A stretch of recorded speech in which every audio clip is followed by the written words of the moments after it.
ini hanya spoiler, maka dari itu, gambar tidak akan sama dengan jalan ceritanya. Terima kasih atas kunjungan Anda, selamat mendengarkan radionya. Ini adalah jimat. Kaisar Malam membalik tangannya dan menghasilkan dua kristal segitiga seperti batu dengan ukiran rumit di atasnya. Ini agak mirip dengan Jadeite Bumi. Begitu kamu mengirim jejak rohmu, kamu akan menjadi tuannya. Kaisar Malam berkata, hanya dengan ini, kau bisa memasuki menara. Kalau tidak, kau bahkan tidak bisa masuk. Ukiran ini dipenuhi dengan hukum ruang angkasa dan hukum air. Wow, sungguh misterius. Piercing Tiger Kaisar tidak bisa membantu tetapi mengatakan ketika dia menerima jimat dan memeriksanya. Luo Feng mengirim seutas energi roh dan segera menempatkan jejak rohnya, itu menyatu langsung ke kulitnya. Jejak roh adalah jejak jiwa, tanda kehidupan. Piercing Tiger juga menyimpannya. Baiklah, ayo pergi. Kaisar Malam berkata, see you. 3 prajurit dari kamp manusia langsung menghilang dari gua dan muncul jauh di bawah tanah lebih dari 1 triliun km jauhnya. Jauh di bawah tanah, Luo Feng bisa merasakan ruang melengkung, dan dalam sekejap mata, dia muncul di dalam gua gelap di bawah tanah. Ini, Luo Feng melihat benda besar yang tertancap di tanah di depan mereka. Karena lumpur telah menutupi sebagiannya, dia hanya bisa melihat beberapa ratus meter di depan. Konstruksi besar memiliki pintu masuk bundar yang benar-benar tertutup. Bahkan setelah triliunan tahun, itu masih tidak rusak sama sekali. Babata, pindai, kata Luo Feng. Saya tidak dapat mendeteksinya, dan saya hanya mengambil lumpur dan batu dalam area 20 km. Bahkan pemindai mini pun tidak bisa mendeteksinya? Luo Feng terkejut. Dia telah lama mendengar bahwa menara tidak terdeteksi, dan bahkan energi Dewa Ksatria tidak dapat mendeteksinya. Namun hanya setelah mencoba dia sepenuhnya merasakan kekuatannya. Itu tepat di depanku, namun energi dewaku tidak dapat mendeteksinya. Suara Piercing Tiger menggelegar saat bergema. Energi dewa saya hanya dapat mengambil lumpur dan batu di sekitarnya, namun saya dapat melihatnya tepat di depan saya. Ini adalah menara pengorbanan yang misterius. Kaisar Malam tersenyum, tanpa berada di depannya, bahkan seorang ksatria tidak dapat menemukannya. Menara ini adalah pangkalan bertahan hidup yang digunakan penduduk asli untuk melarikan diri. Meskipun itu adalah alat melarikan diri yang penting namun sangat misterius. Mayat. Luo Feng melihat mayat di lumpur di depan. Tingginya sekitar 2,6 meter, benar-benar seperti batu giok, dengan 6 lengan, botak dan mengeluarkan energi yang menakutkan. Ini adalah energi dari keabadian, yang mampu bertahan selama triliunan tahun tanpa pembusukan, tentu saja ini adalah keabadian.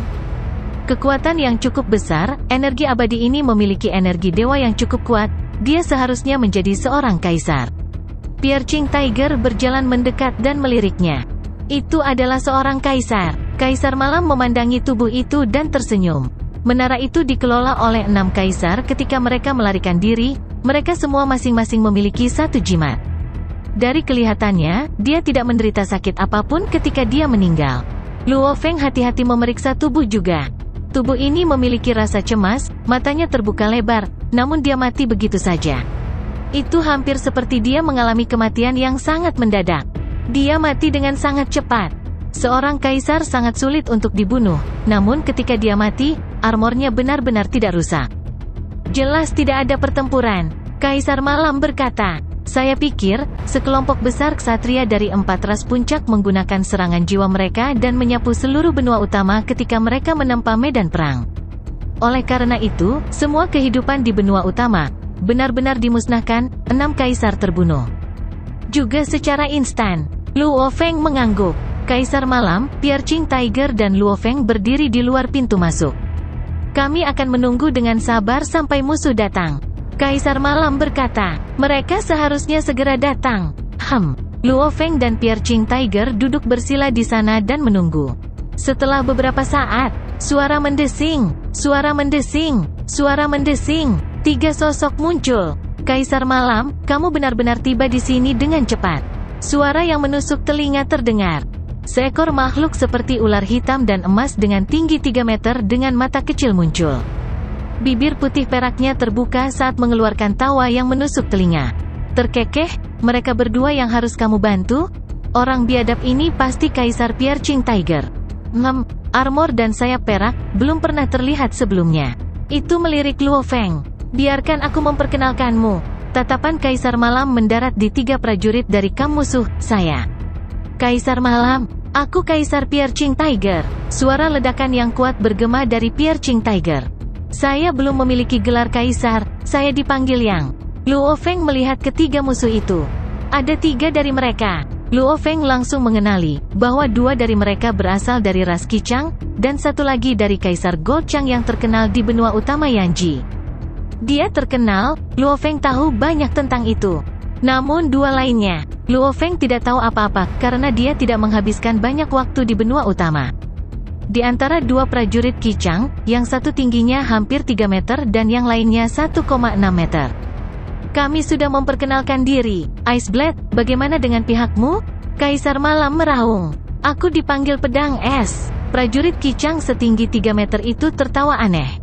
Kaisar Jam Ungu. Kaisar Qichang setinggi 1,6 meter, yang tampak kurus berbicara. Tapi suaranya bahkan lebih menusuk. Kaisar Chang Emas. Binatang besar ini, yang setinggi Piercing Tiger dan memiliki ukiran guntur di wajahnya. Dia berdiri di sana dan bersinar dengan listrik, energinya, menekan kamp manusia. Namun Piercing Tiger mengeluarkan energi menakutkannya sendiri, ruang itu tampaknya hampir berantakan. Ada 2 kubu, salah satunya adalah manusia, dan yang lainnya adalah robot. Secara alami di pihak mereka, tak satu pun dari mereka adalah ras otomat. Sekarang kita sudah saling memperkenalkan. Ice Blade berkata, ayo pergi. Pergi. Malam juga berkata. Gold Chang mengikuti Purple Cloak dan Ice Blade, sementara Luo Feng dan Piercing Tiger mengikuti Night Emperor. Mereka semua menuju pintu masuk. Itu telah ditutup untuk waktu yang lama, namun saat pedang es menyentuhnya, bahan yang tampaknya padat dan kokoh menjadi seperti cairan dan mengalir saat pedang es masuk. Kaisar Malam melakukan hal yang sama. Adapun Luo Feng dan yang lainnya, karena ini adalah pertama kalinya mereka masuk, mereka sangat berhati-hati. Aneh sekali. Saat Luo Feng menyentuhnya, pintu masuk secara otomatis mengalir, membuatnya merasa seolah-olah sedang melewati air. 6 prajurit kekuatan tingkat Kaisar berdiri di dalam jalur lebar 1 km besar, dengan pintu masuk di belakang mereka. Mendapatkan harta itu tidak akan mudah. Luo Feng menatap ketiga musuh itu. Pisau es itu adalah seorang Kaisar yang tinggi, tingkat ancamannya tidak sebesar itu. Namun, Gold Chang adalah seorang prajurit yang terkenal di benua utama, dia seharusnya memiliki kekuatan batas Kaisar. Yang, Knight, ini akan merepotkan. Piercing Tiger mengomunikasikan, saya tidak menyangka akan bertemu Gold Chang di sini. HMPH, Knight memandang Luo Feng dan Piercing Tiger, berkata, pisau es itu lebih lemah dariku, dia tahu bahwa tanpa seseorang yang lebih kuat, dia tidak akan bisa mendapatkan harta karun itu. Menurut informasi yang kukumpulkan, Jam Ungu itu harus menjadi Kaisar Puncak. Dan kalian semua sudah tahu Chang Emas, dia berada di batas Kaisar. Batas Kaisar? Mereka bertiga merasa tertekan. Seorang Kaisar diurutkan menurut kekuatannya, biasanya dari rendah, tinggi, dan puncak. Tubuh Kaisar yang rendah biasanya mencapai sekitar 10.000 kekuatan Tuan Sektor. Seorang Kaisar tinggi mencapai sekitar 30.000 kekuatan Tuan Sektor. Namun, seorang Kaisar Puncak mencapai sekitar 100.000 kali kekuatannya. Dan 100.000 kekuatan penguasa sektor, itu adalah bentuk tertinggi seorang Kaisar manusia. Tanpa keajaiban, mustahil untuk melakukan terobosan. Namun, di antara Kaisar, ada orang-orang dengan teknik amplifikasi tubuh, seperti binatang bertanduk emas memiliki Dewa Dunia dan transformasi Dewa Binatang bersama dengan memperkuat, memungkinkan kekuatannya untuk memperkuat 20 kali. Truyan telah memperoleh warisan umum Dewa sebelumnya. Tentu saja ada orang lain yang akan menerimanya atau memiliki teknik amplifikasi mereka sendiri. Amplifikasi tubuh sangat sulit. Tingkat pertama transformasi Dewa Binatang hanya 2 kali. Dewa Dunia sangat kuat, itu adalah kombinasi dari teknik menelan binatang untuk memperkuat. Tubuh bumi Luo Feng, dia hanya memiliki amplifikasi Dewa Binatang. Oleh karena itu dia hanya bisa memperkuat kekuatannya dengan sangat sedikit. Sangat jarang untuk dapat memperkuat bahkan 3 hingga 5 kali. Adapun warisan dewa, mereka terlalu langka. Bahkan ksatria berjuang untuk slot ini. Sejumlah besar prajurit aliansi Hong juga berjuang untuk mereka. Untuk mendapatkannya biasanya berarti menghabiskan puluhan miliar elemen campuran dan berutang banyak bantuan. Itu bukan sesuatu yang bisa dilakukan oleh kaisar biasa. Oleh karena itu, kaisar biasanya diurutkan menjadi rendah, tinggi, dan puncak. Hanya sedikit yang memiliki teknik penguatan tubuh dan teknik penguatan jiwa, atau mereka menciptakan teknik puncak mereka sendiri atau memiliki beberapa pertemuan ajaib, yang memungkinkan mereka untuk melepaskan kekuatan batas kaisar. Di atas itu, dengan semua yang ditambahkan bersama-sama, hanya dengan demikian seorang kaisar dapat memiliki kekuatan ksatria normal, seperti Truyan. Dan Gold Chang termasuk dalam kategori itu. Batas kaisar hanya satu tingkat di atas kita. Meskipun kita lebih lemah, perbedaannya tidak terlalu besar. Kaisar Malam berkata, serahkan Gold Chang padaku. Mata Piercing Tiger bersinar dengan semangat juang. Luo Feng menatapnya. Piercing Tiger terkenal karena kekuatan dan kekuatannya yang pemberani, dia harus mampu menahan Gold Chang. Sebenarnya kami memiliki keuntungan di dalam menara ini, yaitu yang Malam tampak sekitar. Jalur melingkar itu sangat besar, tetapi memiliki patung kuno yang tak terhitung jumlahnya yang mengeluarkan energi hukum. Menara ini sangat misterius. Seluruh strukturnya memiliki energi dewa di mana-mana, hampir seperti ruang terkunci di dalam. Ini juga alasan saya tidak bisa cukup teleportasi ke menara. Teleportasi sangat kuat. Seseorang bisa berteleportasi langsung ke kapal dari luar. Jika menara pengorbanan terbuat dari bahan normal, Kaisar Malam dapat berteleportasi ke tengah dengan mudah. Dengan penguncian ruang angkasa, kecepatan dan penghindaran yang akan menjadi keuntungan terbesar kita. Ditambah Piercing Tiger dan aku adalah puncak kaisar. Meskipun Chang emas itu adalah batas kaisar, level kita tidak terlalu berbeda. Malam berkata, saat mereka berdiskusi secara diam-diam. Kelompok lain melakukan hal yang sama. Setelah beberapa detik, ayo masuk ke wilayah inti, kata pedang es. Ayo pergi. Meskipun mereka berbicara dengan ramah, kedua belah pihak sangat berhati-hati. Karena mereka perlu bekerja sama untuk memasuki area inti, maka mereka mempertahankan gencatan senjata. Namun saat mereka memasuki inti, dengan kedua belah pihak dari kaum musuh, mereka akan bertarung memperebutkan harta karun itu. Hehe, Kaisar Jam Ungu menatap kelompok Luo Feng, tatapannya tajam seperti pisau. Luo Feng melihat ke atas dengan dingin juga. Kedua belah pihak tidak menyembunyikan permusuhan mereka. Tidak ada yang bodoh, tidak perlu menyembunyikannya. Mayat, sangat banyak. Luo Feng dan yang lainnya berjalan di jalan setapak. Lebarnya 1 km dan tinggi 3 km, dan berkelok-kelok di sekitar inti. Meskipun seluruh ketinggian menara itu puluhan ribu km, panjang jalan setapak ini setidaknya ratusan ribu km. Mereka kadang-kadang melewati aula di sepanjang jalan. Mayat bisa terlihat di mana-mana. Semuanya adalah tubuh yang tidak bisa mati, dan sisa tulangnya harus level penguasa sektor. Adapun penguasa domain dan level alam semesta, apapun di bawahnya, mereka sudah lama membusuk menjadi nol. Luo Feng melihat banyak mayat di sepanjang jalan. Semua mayat ini mengalami kematian di tangan 4 ras puncak. Ksatria dari 4 ras puncak mungkin tidak menemukan menara pengorbanan. Namun mereka paling banyak menyembunyikan penduduk asli, itu tidak bisa memblokir serangan jiwa. Dengan menyapu seluruh benua, semua orang mati, bahkan para kaisar mati seketika, apalagi mayat hidup lainnya dan penduduk yang lebih lemah. Yang Piercing Tiger berkomunikasi. Luo Feng melihat ke atas. Pernahkah Anda memperhatikan bahwa semua tubuh yang telah kita lihat tidak memiliki ruang atau cincin dunia atau bahkan senjata? Dia berkata, haha, Luo Feng secara alami mengerti.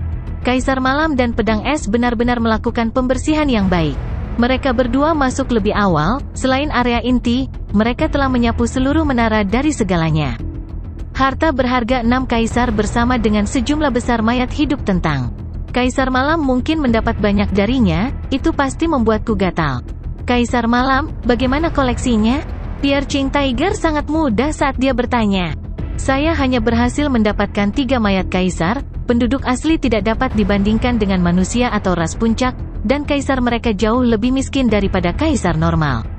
Katanya langsung, masih mengeluh tentang itu. Piercing Tiger menjawab. Mereka mengobrol secara mental sambil berjalan. Kedua tim dengan cepat mencapai pintu masuk area inti.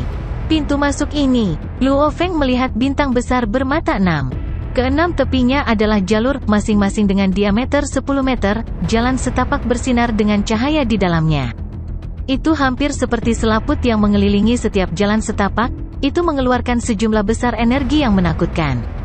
Menurut informasi yang kami kumpulkan, kami berenam harus masuk dari 6 jalur. Kami harus bergegas melewati penghalang dan menempatkan jimat di sana. Hanya ketika mereka ditempatkan di sana bersama-sama, area inti akan terbuka, harta karun itu ada di dalam sana. Kaisar Malam berkata, benar. Iceblade mengangguk, setiap jalur memiliki banyak lapisan penghalang yang tidak bisa dilewati oleh pejabat biasa. Itu pasti sesuatu yang digunakan penduduk asli untuk menghentikan generasi mereka sendiri yang akan datang. Lapisan penghalang? Kaisar Jam Ungu Raski Chang menatap dingin ke Iceblade di sampingnya. Sambil mendengus, dia berkata, Iceblade, apakah kamu bermain denganku? Energi yang diberikan jalur ini tidak lemah sama sekali. Jika itu adalah serangan khusus, apa yang akan terjadi jika kita jatuh? Jangan masuk jika kamu takut. Piercing Tiger mendengus dingin. Pengecut. Luo Feng menghasutnya. Iceblade, para pembantu yang kamu dapatkan pasti pengecut. Kaisar Malam mengejek. Sisi manusia mengejek mereka. Itu membuat Gold Chang, Iceblade dan Purple Clock mengerutkan kening. Jam Ungu melirik kam manusia dan mendengus dingin, tidak berbicara lagi. Namun dari pandangan mereka, jelas mereka berdebat secara mental untuk sementara waktu. Luo Feng dan sisi manusia berkomunikasi secara diam-diam juga. Aku sudah mencoba beberapa kali, santai saja, aku akan memimpin jalan masuk. Kaisar Malam berkata dengan percaya diri. Saya memiliki sayap sawu dan baju besi umum, energi di sini tidak mungkin membunuh saya. Terlebih lagi, itu hanya tubuh bumi, jika sesuatu terjadi, itu akan tetap terkendali. Luo Feng sangat percaya diri.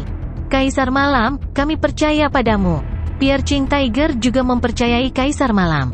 Setelah beberapa saat, setelah kedua belah pihak mengakhiri percakapan mereka, mereka tiba di depan pintu masuk.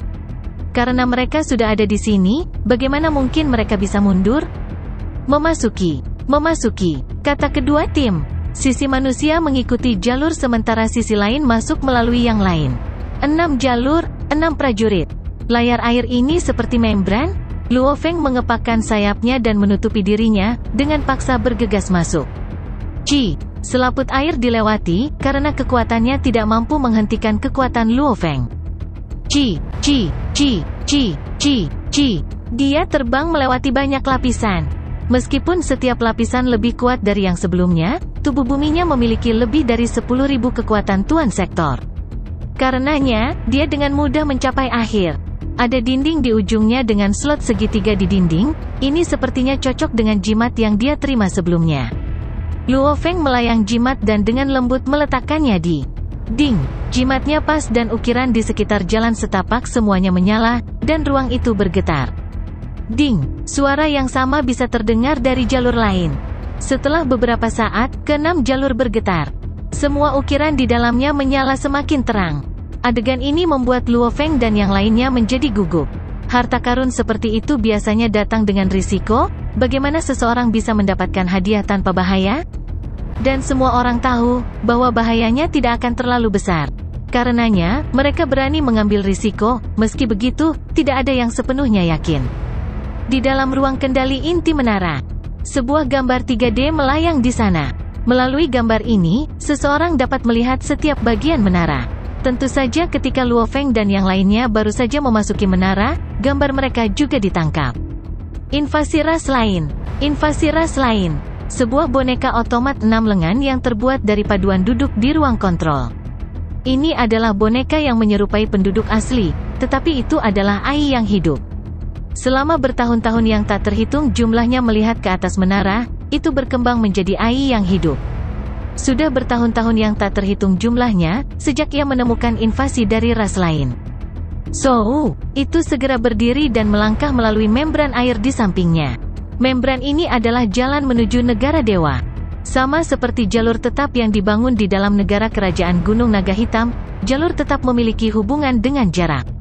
Semakin jauh jarak kedua ruang itu, semakin banyak sumber daya yang dibutuhkan untuk mempertahankan jalur tersebut. Namun, semakin dekat, semakin mudah untuk mempertahankannya. Bahkan kerajaan Gunung Naga Hitam yang abadi dapat mempertahankannya. Jalur di dalam menara pengorbanan ini adalah hal yang sangat sederhana untuk dibuat dan dipelihara.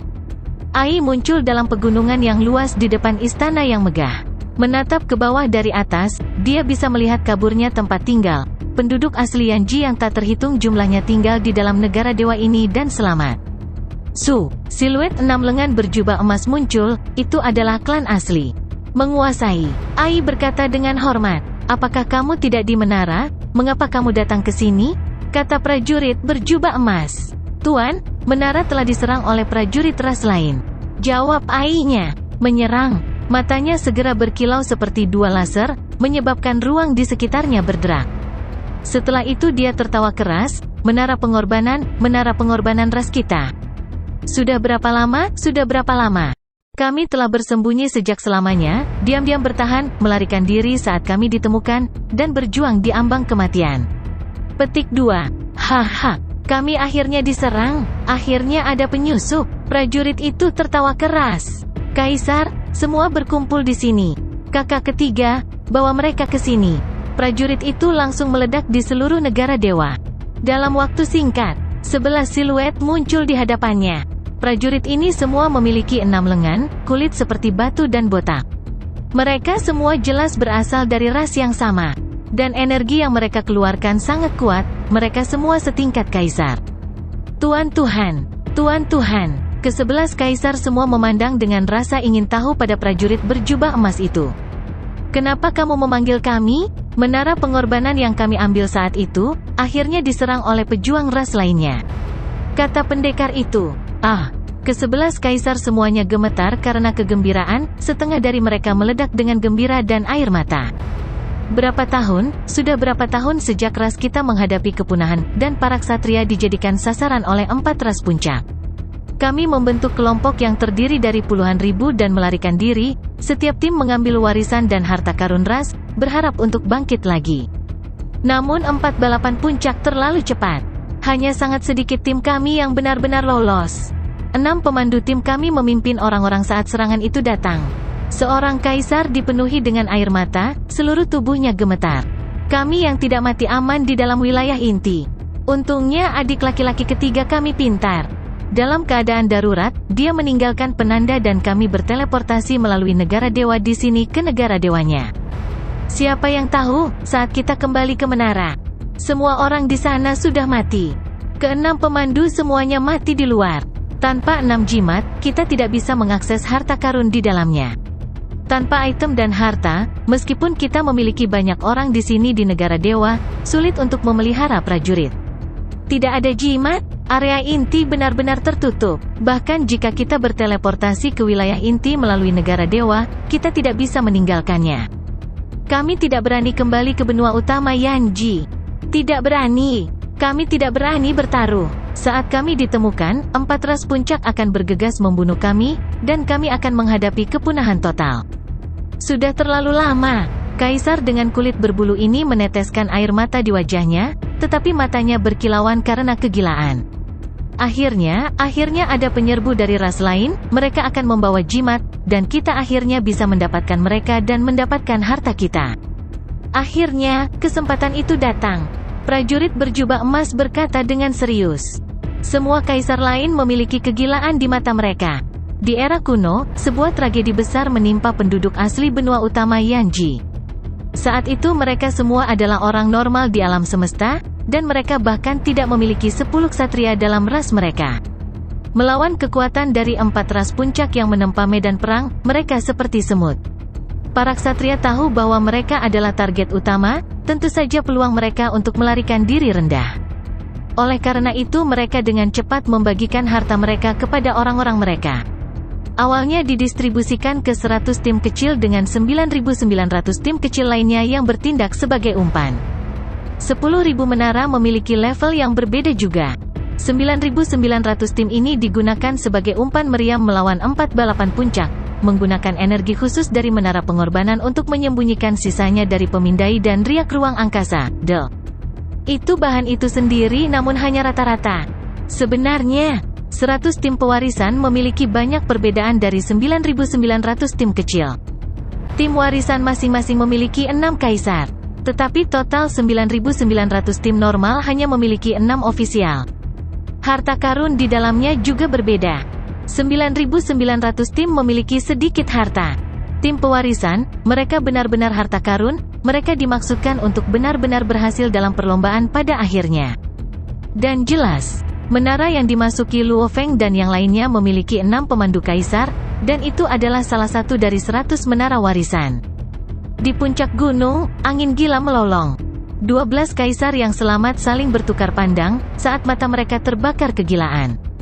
"Ayo pergi ke menara," kata prajurit berjubah emas. Ke-11 dari mereka mengangguk. Ke-12 kaisar dengan cepat melewati membran air. Di dalam ruang kendali menara, prajurit berjubah emas terkemuka dan kaisar lainnya berkumpul di dalam, dan Ai muncul tepat setelahnya. "Tuan, lihat," Ai menunjuk ke gambar 3D, ini menunjukkan seluruh menara, mereka mengikuti jalur sekarang. 6 individu. Prajurit berjubah emas itu menatap tajam pada 6 individu yang diproyeksikan dengan jelas. Apakah itu Kaisar Malam bersayap mata emas, pedang es, Kaisar Chang emas, Luo Feng bersayap perak, semuanya ditampilkan dengan jelas. "Ada manusia dan beberapa ras yang lemah," kata pendekar itu, sepenuhnya mensimulasikan energi mereka. Seorang kaisar gemuk berdiri di samping memerintahkan. Segera, 6 siluet ditampilkan sebagai tinggi dan ukuran aslinya bersama dengan energi mereka. Dengan simulasi menara, setidaknya 10% energi mereka ditiru. Prajurit yang masih hidup semua memandang, kaisar gemuk berkata dengan lembut, 6 ini, semua harus menjadi puncak kaisar, dengan barang-barang khusus, mereka mungkin lebih kuat. "Apa? Kakak ketiga? Lebih tua?" Prajurit lain menatapnya. Kakak ketiga ini adalah orang yang berhati-hati saat itu, memindahkan mereka ke negara dewanya. Termasuk yang lain yang awalnya ada di sana, itulah satu-satunya cara untuk membuat rakyatnya tetap hidup. Dia adalah yang terkuat di antara kelompok, dan dia hampir tidak pernah ikut campur dalam urusan. Orang yang biasanya mengatur segalanya adalah prajurit berjubah emas. "Kakak ketiga, apakah kamu yakin?" Prajurit berjubah emas menatapnya. "Ya, aku, Qiu Chika, tidak akan pernah salah." Prajurit gemuk itu tersenyum, dan mereka berenam, harusnya dari 2 kubu yang berbeda. Meskipun mereka bergerak bersama, mereka adalah musuh, kita masih memiliki kesempatan. "Ah, musuh." Prajurit berjubah emas dan yang lainnya terus mengamati, dengan cepat menemukan ciri-ciri kecil yang memungkinkan mereka untuk membedakan, bahwa mereka berenam berasal dari 2 kubu yang berbeda. "Ini adalah kesempatan kita," Qiu Chika berkata. "Namun, yang lemah tidak akan berguna dalam pertarungan ini." "Lebih tua, kakak ketiga." Itu segera membuat beberapa kaisar rendah berteriak. Pu Ai adalah kaisar puncak, sementara Ladimo dan Menbu adalah kaisar tinggi. Mereka bertiga termasuk aku akan menjadi 4. "Kakak, kamu dan 8 lainnya harus kembali ke negara dewa." Dia membuat keputusan. "Kamu tidak akan banyak membantu, dan pertarungan ini akan sangat berbahaya. Kami tidak seperti ras lain dengan teknik yang kuat. Ketika kami kehilangan warisan kami kehilangan banyak teknik kami. Anda berdelapan masih harus memimpin balapan kami. Kembalilah untuk masa depan ras kita." Dia menatap mereka. 8 kaisar rendah enggan. Ya, Penatua, untuk balapan." Mereka akhirnya semua mengikuti perintah yang lebih tua. "Penatua, Tuan Dewa, kalian semua harus kembali. Kamu harus bertahan hidup." 8 kaisar khawatir. "Tenang, kami akan mengirim warisan kami yang sebenarnya kembali ke balapan." Qiu Chika melambai, lanjutkan. 8 dari mereka berbalik dan pergi melalui membran air.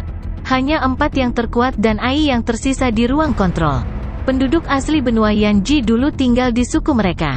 Kepala utama suku adalah Tuan Dewa, sedangkan yang terkuat adalah yang lebih tua. Penatua bertanggung jawab memimpin suku sementara Tuan Dewa mengaturnya. 4 prajurit, Penatua Qiu Chika, Guru Dewa Pu Ai, Ladimo dan Menbu. 2 kaisar puncak dan 2 kaisar tinggi. Musuh akan segera mencapai area inti. Penatua menunjuk ke proyeksi. Area inti memiliki harta, semua orang tahu bahwa itu dibagi menjadi 2 ruang harta dan 1 ruang warisan.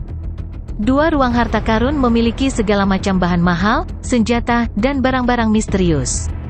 Ruang warisan adalah akumulasi teknik ras kita yang tak terhitung selama bertahun-tahun. Dengan mereka, kita akan dapat mewariskan teknik kita kepada generasi selanjutnya untuk menghasilkan lebih banyak prajurit. Dia berkata, 12 kaisar ras kita, semuanya berasal dari era bencana, dan tidak ada yang diproduksi setelahnya. Ini terutama karena kurangnya teknik untuk memelihara generasi selanjutnya. Lagi pula, teknik yang kita ketahui, hanya sebagian kecil dari seluruh koleksi balapan. Goal pertama kita, untuk mendapatkan ruang warisan, dan memindahkannya ke negara dewa. Kyuchika berkata, menunjuk kedua ruangan yang sedang diproyeksikan. Dua ruang harta karun ini, satu harus dibuka oleh orang ras kita, tapi kita mendapatkan harta karun itu dalam waktu yang lama. Namun ruang lain membutuhkan salah satu ras kita dengan jimat untuk dibuka. Dua kamar, satu dengan harta lebih sedikit dari yang lain. Menurut apa yang saya tahu, kamar kedua memiliki harta puluhan kali lebih banyak daripada yang pertama. Dia berkata, tujuan kedua adalah membuka ruang harta karun kedua ini. Tiga lainnya mengangguk. Ketiga ruangan tersebut memiliki tingkat kesulitan yang berbeda dalam membukanya. Membuka ruangan dengan harta paling sedikit adalah sesuatu yang sudah mereka ketahui. Adapun dua lainnya, satu memegang harta sementara yang lain memegang teknik. Meskipun harta itu berharga, tekniknya lebih penting untuk balapan. Makanya kita harus terlebih dahulu menggunakan semua kekuatan kita untuk mendapatkan ruang warisan.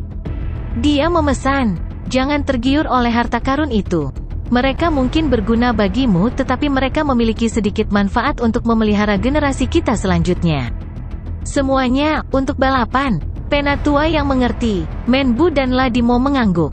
Mengerti saudara ketiga, Puai berjubah emas mengangguk juga. Baik, Kyuchika mengangguk. Kami memiliki peluang bagus untuk mendapatkan ruang harta dan ruang warisan. Bagaimanapun juga mereka harus diaktifkan oleh orang-orang kami. Yang lain mengangguk. Tentu saja kami tidak bisa melawan mereka. Saat kami menunjukkan diri kami, mereka akan bekerja sama melawan kami. Dia menunjuk ke ruang harta karun pertama, yang pernah mereka buka di masa lalu. Ruang pertama ini, adalah tempat di mana aku telah merencanakan mereka untuk bertarung habis-habisan. Penatua, tapi kami telah mengosongkan ruangan ini. Pria Bu berkata dengan rasa ingin tahu. Kita hanya perlu memasukkan beberapa barang. Dia tersenyum. Kotak harta karun yang kami dapatkan saat itu masih bersama saya. Itu hanya sebuah kotak, hanya bahannya yang berharga. Saya akan meletakkan 3 kotak yang kami dapatkan di masa lalu di sana. Kasing itu akan kosong. Ketika mereka menemukan kasing dan tidak dapat memindainya dengan energi dewa mereka, bersama dengan beberapa pesan dari para tetua yang telah meninggal. Benar, akan aneh bagi mereka untuk tidak bertarung. Mereka pasti akan mengira kami semua sudah mati dan tidak ada kehidupan lain di menara. Kyuchika mengangguk, bukannya kita pintar, hanya saja mereka tidak pernah menyangka kita akan selamat. Ingat, mereka tidak tahu kita ada di sini, dan itulah keuntungan terbesar kita. Sampai saat terakhir, kita tidak bisa mengungkapkan diri kita sendiri. Kita harus pergi mengatur ruang harta karun pertama sekarang. Dia dengan cepat meninggalkan ruang kendali dan memulai rencananya. Dia kembali setelah beberapa saat. Di dalam ruang kendali, 4 prajurit melihat semua yang terjadi. 6 jimat. Mereka memilikinya, intinya telah diaktifkan. Kita harus menemukan cara untuk mendapatkan setidaknya 1 dari mereka. Hanya dengan cara itu kita dapat mengaktifkan ruang warisan dan ruang harta kedua. GG. 6 jalur bergetar secara bersamaan. Setelah berputar beberapa saat, jalur terbuka di setiap ujungnya. Jalan mereka semua jelas. Area inti. Luo Feng dengan hati-hati menutupi dirinya dengan sayap sawu dan masuk, akhirnya melangkah melalui jalan setapak dan mendarat di tanah. Itu adalah aula yang luas. Kaisar Emas Chang, Jam Ungu dan Malam sudah berdiri di sana. Yang, Pierre Ching Tiger juga mendarat. Mereka berdua bertukar pandang dan berjalan ke Night. Ice Blade, Gold Chang, dan Purple Clock juga berdiri bersama. Hati-hati, kita sudah berada di wilayah inti. Meskipun kita harus mengandalkan keenamnya untuk masuk ke sini, sekarang tidak perlu lagi bekerja sama, pertempuran bisa terjadi kapan saja. Malam dikomunikasikan kepada kelompoknya. Yang, terutama kamu, tubuh abadimu adalah yang terlemah di sini, Chang emas itu sangat kuat, dia mungkin menargetkanmu terlebih dahulu. Dipahami. Luo Feng mengangguk. See you. Chang emas, bila es, dan jam ungu yang jauh langsung menjadi 3 sinar cahaya dan terbelah menjadi 2. Gold Chang terbang satu arah sendirian sementara dua lainnya mengambil jalan lain, jelas mereka berusaha untuk mendapatkan harta karun lebih cepat.